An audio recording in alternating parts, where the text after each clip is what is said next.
Criminal miss appropriation, और official नाम की बात करें, बैरेक्ट में जो नाम दिया गया उसके अनुसार बात करें तो criminal miss appropriation of property या dishonest misappropriation of property, जिसे हम सीएमपी के नाम से जानते हैं, यानी आपराधिक दुर्विनियोग, संपत्ति का आपराधिक दुर्विनियोग। तो आज के इस वीडियो में हम लोग जानेंगे आपराधिक दुर्विनियोग क्या है, आपराधिक दुर्विनियोग के आवश्यक तत्व क्या हैं, इससे संबंधित निर्णीत वाद क्या हैं, क्या आपराधिक दुर्विनियोग केवल कुछ समय के लिए किया जा सकता है, क्या संपत्ति के स्वामी को जानना आवश्यक है, क्या चोरी से इसको हम किस प्रकार भिन्न कर सकते हैं, उद्यापन से ये किस प्रकार भिन्न है, या और दूसरे संपत्ति से संबंधित अपराधों से इसका किस प्रकार से अंतर किया जा सकता है। तो आज के इस वीडियो में हम लोग ये सब जानेंगे। आप देख रहे हैं न्यायिक दृष्टि और मैं पवन। तो क्रिमिनल मिस एप्रोप्रिएशन या आपराधिक दुर्विनियोग की बात की जाए तो आपने, यदि हम लोग अपनी बोलचाल की भाषा में बात करें तो किसी दूसरे की संपत्ति को हड़प लेना, किसी दूसरे की संपत्ति को अपने लिए यूज़ कर लेना या किसी दूसरे की संपत्ति का दुरुपयोग करना, यही कहलाता है क्रिमिनल मिस एप्रोप्रिएशन या आपराधिक दुर्विनियोग। Criminal miss appropriation is an offence against property under section 314 of the Bharatiya Nyaya Samhita 2023 BNS, और ये तब उत्पन्न होता है जब कोई व्यक्ति संपत्ति को, दूसरे की संपत्ति को अपने लिए यूज़ कर लेता है, बेईमानी से यूज़ कर लेता है। The essence of the offence lies not taking the property dishonestly at the outset but in dishonest intention arising later, यानी कोई व्यक्ति जब प्रारंभ में संपत्ति लेता है तब उसका डिसऑनेस्ट इंटेंशन नहीं होता है, बेईमानी पूर्ण आशय नहीं होता है, बाद में जब उसका इस तरह का आशय उत्पन्न होता है तब इसी बात को हम दुरुपयोग के नाम से जानते हैं और आपराधिक दुर्विनियोग के अपराध का जन्म होता है। यानी कि अगर प्रारंभ में ही हमारा डिसऑनेस्ट इंटेंशन है या बेईमानी है हमारे मन में, तब वो अपराध बन जाता है चोरी का। Definition: whoever dishonestly misappropriates or converts to his own use any movable property shall be punished, यानी इसी धारा में 314 में ही पनिशमेंट की भी बात कर ली गई है और इसको परिभाषित भी कर दिया गया है। तो परिभाषा में बिल्कुल सिंपल वे में कहा जा रहा है कि दूसरे की संपत्ति का अनुचित उपयोग करना या अपने लिए यूज़ कर लेना, और जब आप अपने लिए यूज़ करेंगे या उसका अनुचित उपयोग करेंगे तो दूसरा व्यक्ति जो उसका ऑथराइज्ड लीगल यूज़ करने वाला व्यक्ति था वो वंचित हो जाएगा। तो इस सेंस में ये दुर्विनियोग हो गया, और इसके लिए पनिशमेंट का जो प्रावधान किया गया है कम से कम 6 मास और अधिकतम 2 वर्ष तक का पनिशमेंट कारावास, और उसके लिए फाइन लगाई जा सकती है। अब इसके एसेंशियल इंग्रेडिएंट्स की बात करें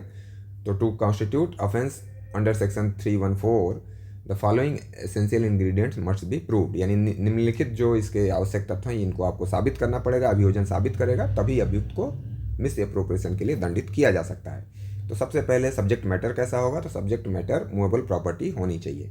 यानी कि इमूवेबल प्रॉपर्टी इसका सब्जेक्ट मैटर नहीं होगा, ये से बाहर होगा। और शामिल क्या होगा, मनी, गुड्स, एनिमल, यानी ये सारी चीज़ें चल संपत्ति के रूप में इसमें शामिल होंगी। A finds B wallet containing cash, the wallet and money are movable property, तो ये मूवेबल प्रॉपर्टी है, इसलिए ये आपराधिक दुर्विनियोग का सब्जेक्ट मैटर बन जाएगा। तो इसी तरह की कोई भी मूवेबल प्रॉपर्टी इसका सब्जेक्ट मैटर होगी और इमूवेबल इसका सब्जेक्ट मैटर नहीं होगी। तो इमूवेबल प्रॉपर्टी बेसिकली हम लोग किस वस्तु को मानते हैं, भूमि से जुड़ी हुई चीज़ें, और भूमि से जुड़ी हुई उस चीज़ से दूसरी और अस्थायी रूप से जुड़ी गई चीज़ें, जैसे कि मकान, भूमि पे मकान बना हुआ है तो भूमि, मकान जो भूमि में अटैच है, और इसके बाद मकान में दरवाजे और खिड़कियां जो अस्थायी रूप से जोड़े गए हैं, वो सभी को हम लोग अचल संपत्ति या विधि के अंतर्गत अचल संपत्ति माना जाता है। से सारी चीज़ों को हम लोग अचल संपत्ति के रूप में देख सकते हैं। Property must belong to another person, यानी खुद अभियुक्त की संपत्ति ना हो या रेस नलियस नेचर की प्रॉपर्टी ना हो। रेस नलियस का मतलब कि नदी, झरने, तालाब जो कि पूरे समाज, पूरे देश के लिए हैं, वो किसी एक पर्टिकुलर पर्सन की संपत्ति नहीं मानी जाती है। तो इस तरह की संपत्ति यहाँ पे मिस एप्रोप्रिएशन का सब्जेक्ट मैटर नहीं हो सकता। इट मस्ट बी ओन्ड और पजेस्ड बाई समवन एल्स, यानी किसी व्यक्ति द्वारा कम से कम उसका कब्जा हो या किसी व्यक्ति का स्वामित्व उस संपत्ति से संबंधित हो। A railway employee finds goods belonging to passenger, यानी कि जो यात्री हैं गाड़ी में अगर कुछ उनका छूट जाता है तो भले वो उस समय छूटा हुआ है उस पैसेंजर के कंट्रोल में नहीं है, कब्जे में नहीं है, लेकिन वो उस यात्री के कब्जे में उसका स्वामित्व यात्री के पास माना जाता है, और रेलवे एम्प्लॉय उस सामान को रख लेता है, उसका दुरुपयोग करता है, अपने लिए यूज़ करता है, तो मिस एप्रोप्रिएशन का ऑफेंस कॉन्स्टिट्यूट हो जाएगा। Property comes in possession innocently, और सबसे बेसिक इस अपराध का जो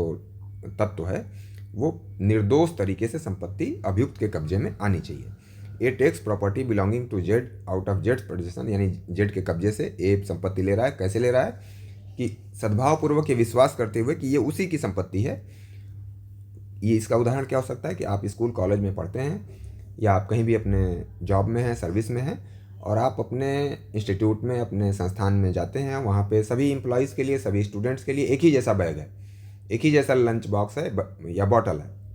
और आपको लगता है कि ये मेरा बॉटल है, मेरा लंच बॉक्स है या मेरा बैग है, और आपने बैग ले लिया। और जब घर आते हैं आप उसमें सामान देखते हैं तो आपको लगता है कि ये तो मेरा बैग नहीं है,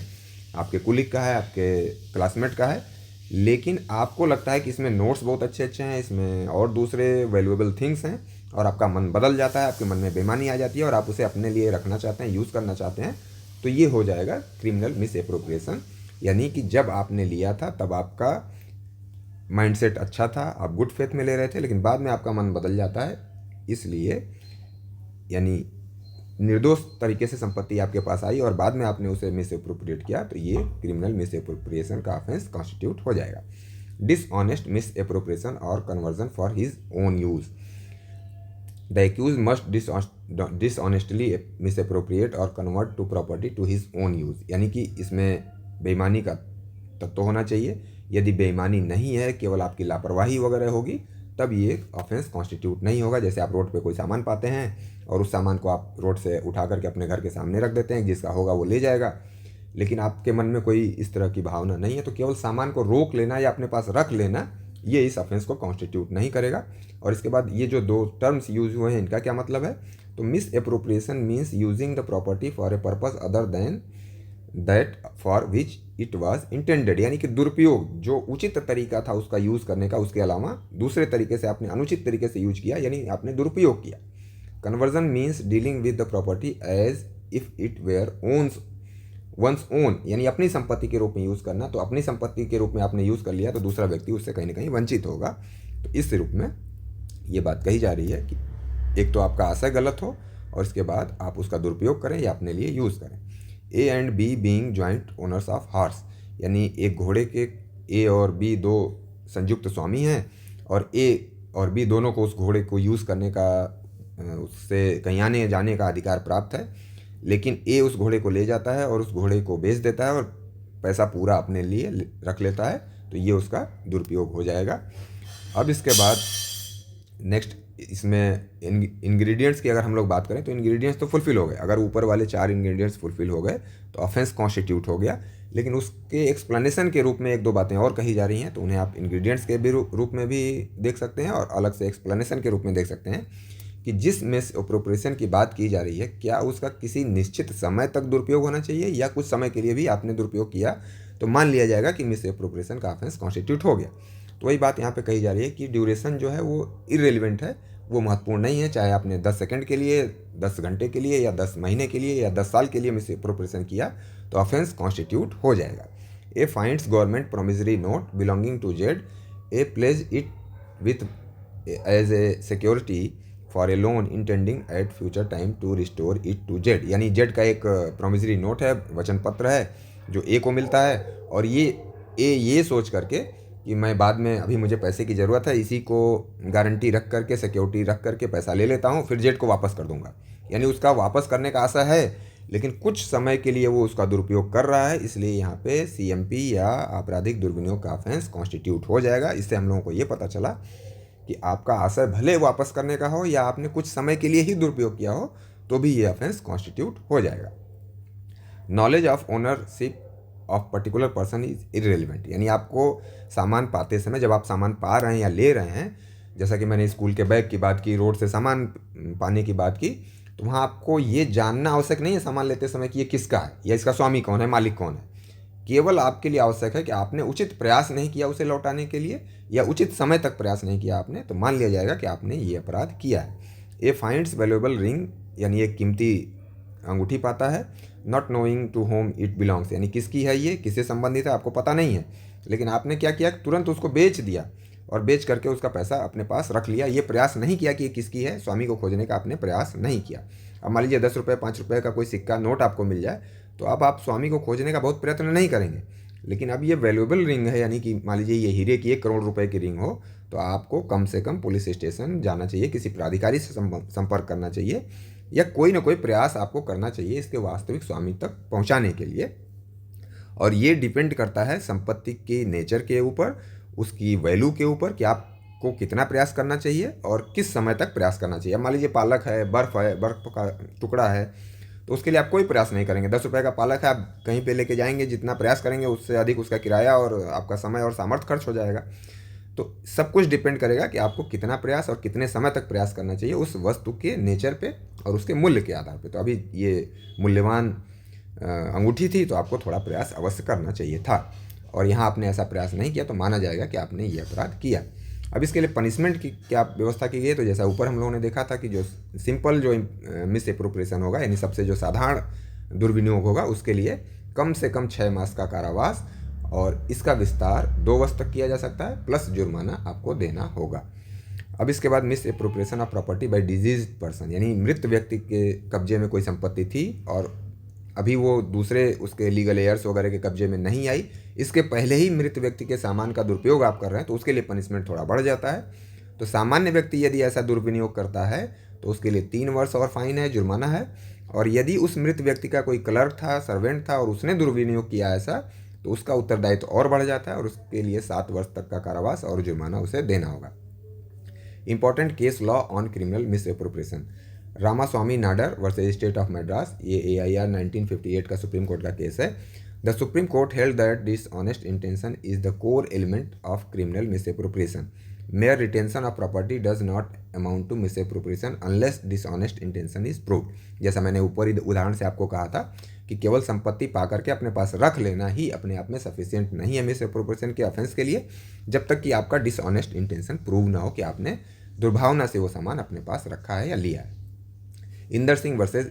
एम्परर, ये 1926 का इलाहाबाद हाई कोर्ट का पुराना केस है। The court clarified that could not be assumed that by the mere act of picking up the purse और putting in his pocket he intended to appropriate its contents to his own use. यानी कि किसी व्यक्ति ने सड़क पे purse पाया और वो पर्स उठाता है, ले लेता है या अपने जेब में रख लेता है, तो केवल इसी उठा लेने या रख लेने के कारण मिस एप्रोप्रिएशन का ऑफेंस कॉन्स्टिट्यूट नहीं हो जाएगा, जब तक ये न पता चले कि उस व्यक्ति ने वापस करने के इरादे के बिना इसे रखा या लिया। क्वीन एम्प्रेस वर्सेस वेंकटास्वामी, ये 1890 का पुराना केस है मद्रास हाई कोर्ट का। The accused A servant in the postal department while assisting in the sorting. इसका मतलब ये है कि इस मामले में अभियुक्त जो है ये पोस्ट